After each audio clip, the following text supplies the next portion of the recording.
UGC university grants commission కొత్తగా తీసుకొచ్చిన regulations మీద ఒక వర్గానికి చెందిన విద్యార్థులు మనం ఓపెన్గా మాట్లాడుకోవచ్చు. జనరల్ కేటగిరీ విద్యార్థులు చాలా ఇన్స్టిట్యూట్స్లో వాటికి అగైనెస్ట్గా పోరాడుతున్నారు. ఇంకా చెప్పాలంటే చిన్న సైజు ఉద్యమే చేస్తారు. ఎందుకు వాళ్ళని అంతలా భయపెట్టే బాధ పెట్టే అంత అంశాలు ఆ రెగ్యులేషన్స్లో ఏమున్నాయి? ఇప్పటికీ యూనివర్సిటీస్లో డిస్క్రిమినేషన్స్ జరుగుతున్నాయా?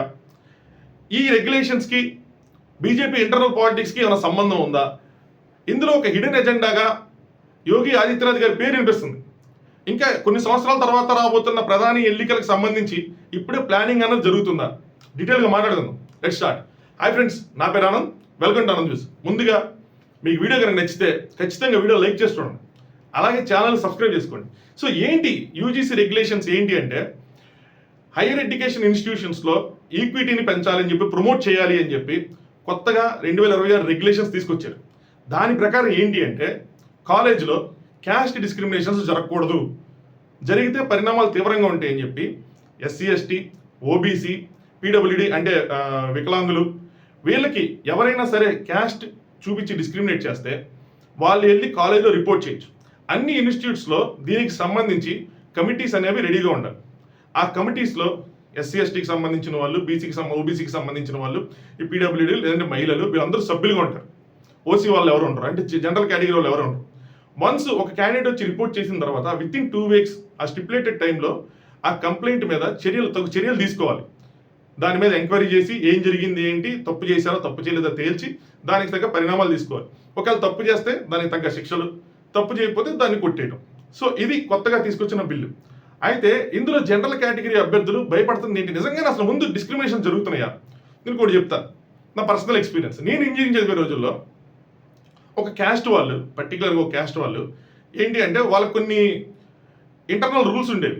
అవి ఏంటి అంటే వాళ్ళలో వాళ్ళే ఎక్కువ మాట్లాడుకునేవాళ్ళు, వాళ్ళలో వాళ్ళే ఫ్రెండ్షిప్లు చేసుకునేవాళ్ళు. సో బయట వాళ్ళతో మాట్లాడటానికి ఎలా ఉండేది కాదు వాళ్ళకి.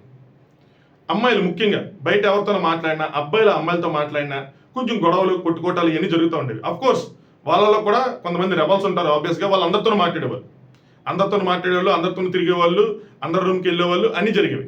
బట్ హిడెన్ ఎజెండాగా ఒక బ్రాంచ్ అని కాదు, అన్ని బ్రాంచుల్లో అన్ని క్లాసుల్లో వీళ్ళు ఉండేవాళ్ళు. అలాగే దాంతోపాటు వీళ్ళనే కాకుండా నేను జాయిన్ అయినప్పుడు ఫస్ట్ ఇయర్లో ఉన్నప్పుడు 4 క్యాస్ట్కి సంబంధించి క్యాస్ట్ మీటింగ్లు జరిగేవి, కుల మీటింగ్లు. అయితే అందులో 1-2 సంవత్సరాల తర్వాత ఒక క్యాస్ట్ కంప్లీట్గా ఆగిపోయింది, ఇంకెవరు దాన్ని ముందుకు తీసుకెళ్ళలేక. మిగతా 3 మాత్రం నేను ఫైనల్ ఇయర్ ఉన్నంత వరకు జరిగినాయి. సరేనా? సో ఇలాంటిది ఒకటి ఉంది. ఇప్పుడు డిస్క్రిమినేషన్ కొత్త అంటే డిస్క్రిమినేషన్ ఇన్ ద సెన్స్ నువ్వు ఓబీసీ అనో, నువ్వు వికలాంగుడు అనో, లేదా నువ్వు ఎస్సీ ఎస్టీ అనో, ఇలా ఎవరైనా డిస్క్రిమినేట్ చేశారా? నేను చదువుతున్న రోజుల్లో అయితే మాత్రం నాకు తెలిసి ఎక్కడ కూడా ఇలాంటి డిస్క్రిమినేషన్స్ ఎవరు చూడాలి. వాళ్ళలో వాళ్ళు ఉండటం అనేది ఒక అంశం అయితే, వేరే వాళ్ళు తక్కువగా చూడటం, చీప్గా మాట్లాడటం, వేరే క్యాస్ట్ బేస్డ్గా ఎవరైనా డిస్క్రిమినేట్ చేయడం అనేది నాకు తెలిసి జరగల. మేబీ జరిగి ఉండొచ్చు, నాకు తెలియకపోయి ఉండొచ్చు. అన్నీ మనకు తెలుస్తాయంటే అప్పుడు మనం ఉన్న దానికి మనకు మ్యాక్సిమం కాలేజీలో ఏం జరిగింది తెలిసేది. సో అలాంటి డిస్క్రిమినేషన్ జరగల. మనకు జరగలేదు కాబట్టి ఎవరికి జరగలేదు అంటే అలా లేదు. చాలా డిస్క్రిమినేషన్ జరిగినాయి. ముఖ్యంగా ర్యాగింగ్ అనే ముసుగులో జరిగినాయి. అలాగే నార్త్ సైడ్ చాలామంది ఒకటి తప్పుగా అనుకుంటారు. అదేంటో తెలుసా? ఎక్కువ ఈ క్యాస్ట్ పాలిటిక్స్, ఈ కుల వివక్షతలు ఇవన్నీ ఆంధ్రాకే సొంతం, ఇంకెక్కడ ఉండవు అనుకుంటారు. ఇది భారతదేశంలో ప్రతి చోట ఉంది. ఈ జాడ్యం, ఈ రోగం అన్నది, తక్కువ కులాలను తక్కువగా చూడటం అన్నది ప్రతి చోట ఉంది. నార్త్లో కూడా ఉంది, జస్ట్ పేర్లు మారుతాయి అంతే. పరిస్థితులు అన్నీ సేమ్ యాస్టీస్. అయితే చాలా చోట్ల ఉంది. ముఖ్యంగా ర్యాగింగ్ అనే హిడెన్ దాంట్లో ముసుగులో ఉంది. ర్యాగింగ్ పేరుతో కులాలను తక్కువగా చూడటం, ఇలాంటి కేసులు చాలా వరకు రిపోర్ట్ అయ్యాయి. మీకు స్టాట్స్ చెప్పాలంటే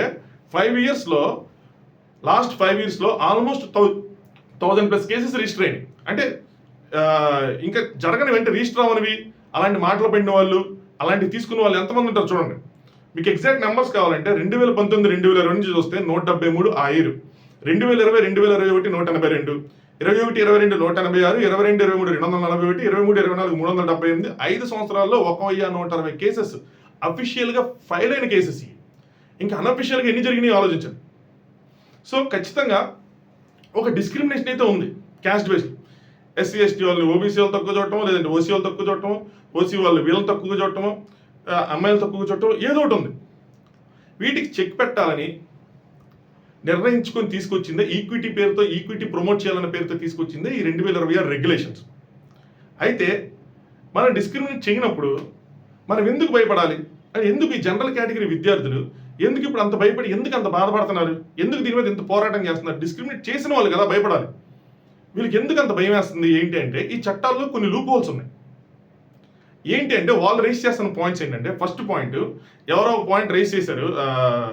అంటే ఒక స్టూడెంట్ మాట్లాడతా జనరల్ కేటగిరీ విద్యార్థులు కూడా డిస్క్రిమినేషన్ గురవుతారు, మరి మీ ఎవరికి రిపోర్ట్ చేయాలి ఏంటి అని చెప్పి. యాక్చువల్గా అంత అంటే జనరల్ కేటగిరీ విద్యార్థులు డిస్క్రిమినేట్ గురే అంత క్యాస్ట్ బేస్డ్గా చేసే అంత సినిమా అయితే లేదు.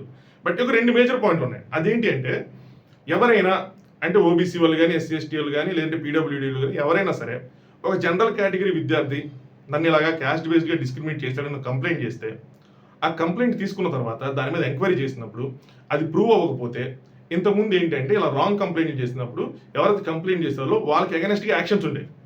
ఇప్పుడు ఆ క్లాజ్ అనేది తీశారు. సో ఎవరైనా ఎవరికి అగైనెస్ట్గా ఎన్నిసార్లు కావాలంటే ఎన్నిసార్లు కంప్లైంట్ చేసుకోవచ్చు. అది రాంగ్ అని ప్రూవ్ అయినా ఎవరైతే కంప్లైంట్ ఇచ్చారో వాళ్ళకి ఏం కాదు. ఇది వాళ్ళు బోదర్ చేస్తున్న మొట్టమొదటి అంశం. సో దీనివల్ల ఏంటంటే వాళ్ళు ఈ చట్టాన్ని రాంగ్గా యూజ్ చేస్తారు అన్నది జనరల్ కేటగిరీ విద్యార్థుల ఆందోళన. బట్ ఈ క్లాస్ తీసేయడానికి ఒక మెయిన్ రీజన్ ఉందని నాకు అనిపించింది. అదేంటి అంటే, చాలాసార్లు ఏమైందంటే ఎవరైనా మనం క్యాస్ట్ పరంగా డిస్క్రిమినేట్ చేస్తాం, అందరూ ప్రూఫ్లు ఉండవు. ఒకటి వచ్చి ఇప్పుడు నేను కులంతో దూషించాడు అనుకోండి, నేను ఎట్లా ప్రూవ్ చేస్తాను? ప్రూవ్ చేయలేను కదా. కానీ ఇప్పుడు నేను ప్రూవ్ చేయలేనని చెప్పి నేను మూసుకొని కూర్చుంటే ఎవరు కంప్లైంట్ ఇస్తారు? ఒకవేళ కంప్లైంట్ ఇచ్చి నేను ప్రూవ్ చేయకపోతే నాకు అగైనెస్ట్గా ఛార్జెస్ పడతాయి అన్నప్పుడు నేను ఇవ్వను కదా. అలాగే నా నోరు నేను నొక్కేసుకుంటాను. అలా జరగకూడదు అన్న బేసిస్ మీదే ఆ క్లాజ్ అనేది తీసేసి ఉంటారు. అంటే కంప్లైంట్ ఇవ్వాలి, రాంగ్ ప్రూవ్ అయితే రాంగ్, అంటే ప్రూఫ్స్ లేవు, సో ఇది జరగలేదు అని వదిలేస్తారు, అయిపోయిద్దని. కానీ వాళ్ళు రేస్ చేస్తారంటే ఇది కొన్ని కేసెస్లో అంటే పగలు స్టూడెంట్స్ కదా, అంత మెచ్యూరిటీ లేనప్పుడు పగలు ప్రతీకారాల పేరుతో దీన్ని రాంగ్ యూస్ చేసే అవకాశం అయితే ఉంది. Point number 1. పాయింట్ నెంబర్ 2, వీళ్ళు రేస్ చేస్తున్న ఇంకో పాయింట్, వీళ్ళ ఆందోళన నాకు కరెక్ట్గా అనిపించిన పాయింట్ ఏంటంటే, ఆ కమిటీలో ఏదైతే కమిటీ ఉంటుందో అందులో జనరల్ కేటగిరీ మెంబర్లకి స్థానం లేదు. అంటే వాళ్ళుంటే మరి న్యాయం జరిగిద్దనో జరగదనో ఏదో ఒక ఆప్షన్తో ఆ కమిటీలో మెంబర్ లేకుండా చేశారు. సో ఎస్సీ ఎస్టీ ఓబీసీ వీళ్ళే ఉంటారు, మహిళలు వీళ్ళు ఉంటారు. సో వీళ్ళు రేస్ చేస్తున్న రెండో పాయింట్, ఎందుకు లేరు అని. అప్పుడు మా సైడ్ న్యాయం ఏముంటుంది, మీరైనా చెప్తే ఇదే వాళ్ళు ఎవరు ఉంటారన్నది. కానీ ఒక పొజిషన్లో ఉన్న వాళ్ళు ఖచ్చితంగా న్యూట్రల్ బిహేవియర్తో న్యూట్రల్ థాట్ ప్రాసెస్తో ఉంటారు కదా. బట్ స్టిల్ వీళ్ళ ఆందోళనలో న్యాయం ఉంది. అలా అని చెప్పి ఈ బిల్ అంటే ఈ బిల్ అని కాదు కానీ ఈ రెగ్యులేషన్స్కి అసలు నెసిటీ లేదంటే ఖచ్చితమైన నెసిటీ ఉంది. ఈ స్టాట్స్ అన్ని చూస్తూ ఉంటే యూనివర్సిటీస్లో జరిగేది మనం అప్పుడప్పుడు సోషల్ మీడియాలో ఎక్కడైనా వింటూ ఉంటే ఖచ్చితంగా ఇది రావాలనే ఉంటుంది. కానీ ఇక్కడ జరిగింది ఏంట్రా అంటే, ప్రాపర్గా ఈ రెగ్యులేషన్స్ని ఫ్రేమ్ చేయకపోవటం. వీళ్ళు చెప్పిన పాయింట్స్ కూడా ముందే ఆలోచించి కన్సిడర్ చేసుకొని ఏదైనా అక్కడ వాటిని కనుక యాడ్ చేస్తుంటే ఇంత రచ్చ జరిగేది కాదు. Point number 1. పాయింట్ నెంబర్ 2, దీన్ని బీజేపీ వాళ్ళు ఎవ్వరు కూడా సరిగ్గా కమ్యూనికేట్ చేయలేకపోయారు. ఒక ఎంపీ, నాకు పేరు గుర్తురా, అట్లా ఏదో నందు అన్నట్టే వస్తూ ఉంటుంది పేరు, ఆయన ఆ యూనియన్ మినిస్టర్, ఆయన్ని నేను ఇంటర్వ్యూ చూశాను. ఆయన్ని ఈ బిల్లు మీద మీరు మాట్లాడండి అంటే హరహర మహాదేవ్ అంటే హరహర మహాదేవ్ జై బోలోనాథ్ అని చెప్పి అక్కడి నుంచి ఎస్కేప్ అయ్యారు. ఇంకొక మినిస్టరు ఆయన అసలు ఎవరు దాని గురించి మాట్లాడటానికి ఎవరు అందుబాటులో కూడా లేరు. ఎందుకు అంటే మీరు పెట్టిన రెగ్యులేషన్స్ మీద మీకే ప్రాపర్గా దానికి కమ్యూనికేట్ చేయడం కానీ దాని గురించి మాట్లాడటం కానీ దాని అవసరం ఏంటి అన్నది కానీ మీరే ఎక్స్ప్లెయిన్ చేయలేకపోతే ఇంకా సామాన్య ప్రజలు ఎవరైతే జనరల్ కేటగిరీ విద్యార్థులు ఉన్నారో వాళ్ళు భయపడటంలో తప్పే ఉంది. ఎందుకు దీని అవసరం వచ్చింది, ఎందుకు ఇలాంటిది పెట్టాల్సి వచ్చింది, అలాగే జనరల్ కేటగిరీ విద్యార్థులు మీరు తప్పు చేయకపోతే మీకేం కాదు అన్న అభయం అంటే అన్న ధైర్యం ఎందుకు లేకపోతున్నారు అంటే అందులో లుసుగులు ఉన్నాయని మీకు అనిపిస్తూ ఉంటుంటుంది, మేము ఫేస్ చేయాలని అనిపిస్తూ ఉంటుంది. అలాగే మీరు ఇంకోటి గమనిస్తే మిగతా రాజకీయ పార్టీలు ఎవరు కూడా ఈ విషయం గురించి ఆలోచించడం కానీ మాట్లాడడం కానీ చేయట్లేదు. ఎందుకంటే ఇటు జనరల్ కేటగిరీస్ పీపుల్ని సపోర్ట్ చేస్తూ మాట్లాడారు అనుకోండి, ఎస్సీ ఎస్టీ ఓబీసీ ఓట్లకు దూరం అయిపోతారు. ఇప్పుడు వీళ్ళని సపోర్ట్ చేస్తూ మాట్లాడారు అనుకోండి, ఈ జనరల్ కేటగిరీ ఓట్స్కి దూరం అయిపోతారు. ఈవెన్ ఇప్పుడు ఇంత జరుగుతున్న తర్వాత బీజేపీ కూడా దీన్ని ఏదో చేద్దాం, దీన్ని మారుద్దాం అని చెప్పి మళ్ళీ రెగ్యులేషన్స్ని ఆల్టర్ చేయడానికి ట్రై చేస్తే మళ్ళీ ఇది కనుక మళ్ళీ జనరల్ కేటగిరీ వాళ్ళకి ఫేవర్గా ఒకటి అగైనెస్ట్గా క్లాజులు కానీ ఏవి కానీ యాడ్ చేస్తే మళ్ళీ ఎస్సీ ఎస్టీ ఓబీసీ ఈ పీడబ్ల్యూడీ ఎవరైతే పిల్లలు ఉన్నారో ఆ స్టూడెంట్స్ ఎవరైతే ఉన్నారో వాళ్ళు అగైనెస్ట్ అవుతారు. యాడ్ చేయకుండా వదిలేస్తే ఈ జీసీ వాళ్ళ ఓట్లు పోతాయి. అడ్డగత్తిలో పోపు చెక్కని సామెత ఉంటుంది చూసారా, ఆ పరిస్థితిలో అయిపోయింది బీజేపీ. ఏదైనా ఒకటి అంటే ఒక పొజిషన్లో ఉన్నప్పుడు మంచి గవర్నమెంట్లో ఉన్నప్పుడు మనం ఏం చేసినా చెల్లిపోద్దని అనుకోకుండా ప్రాపర్గా పెట్టాలి ఏదైనా సరే. ఇంతకుముందు పోలీసులకు ఎక్స్పీరియన్స్ లేదంటే ఆల్రెడీ ఫార్మర్కి సంబంధించిన దాంట్లో ఎదురు దెబ్బ తిన్నారు. అయినా కూడా ఏం నేర్చుకోలేదు అనిపించింది. చిన్నదే కదా ఏం చేయరు అనుకున్నారు. కానీ దేశ భవిష్యత్తుని మార్చేది స్టూడెంట్సే. వాళ్ళ కోసం పెడుతున్నప్పుడు వాళ్ళందరూ కన్విన్స్ అయ్యేలా ఉండాలి. అన్ని వర్గాలు సమానంగా చూడాలి. అన్ని వర్గాలకి న్యాయం జరగాలి.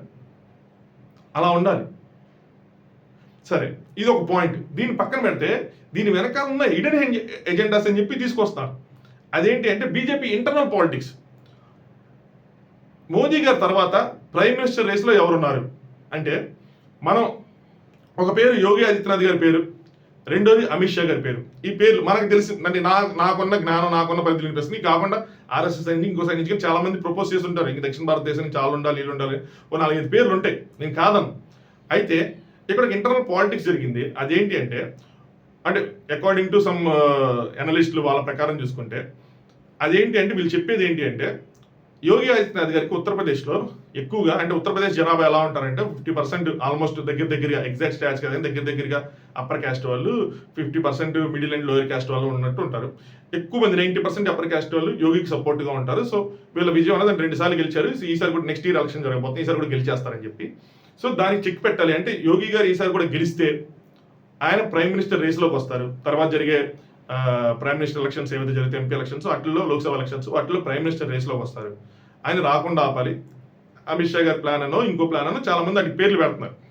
అయితే దానివల్ల ఏంటంటే అప్పర్ క్యాస్ట్ ఓట్స్ కనుక ఈ దూరం చేస్తే మనం ఈ లోయర్ మిడిల్ క్లాస్ ఓట్స్ని అట్రాక్ట్ చేసుకొని అంటే ఓబీసీలని ఎస్సీ ఎస్టీ ఓట్ని అట్రాక్ట్ చేసుకుంటే యోగి ఆదిత్యనాథ్ గారు ఏమంటారంటే ఆయన చరిష్మాని తగ్గించవచ్చు, దానివల్ల ఆయన రేస్ నుంచి తగ్గుతారు అన్న ఎనలిస్టులు ఏవైతే థియరీస్ ఉన్నాయో వినిపిస్తా ఉన్నాయి. కానీ నాకు అనిపించింది ఏంటంటే నిజంగా కనుక అలాంటి ప్లానింగ్ ఏదైనా ఉంటే అది ఖచ్చితంగా బీజేపీ పాలిట భస్మాసుర అస్త్రం అవుతుంది అనిపిస్తుంది. భస్మాసుర అస్త్రం ఎందుకు అంటే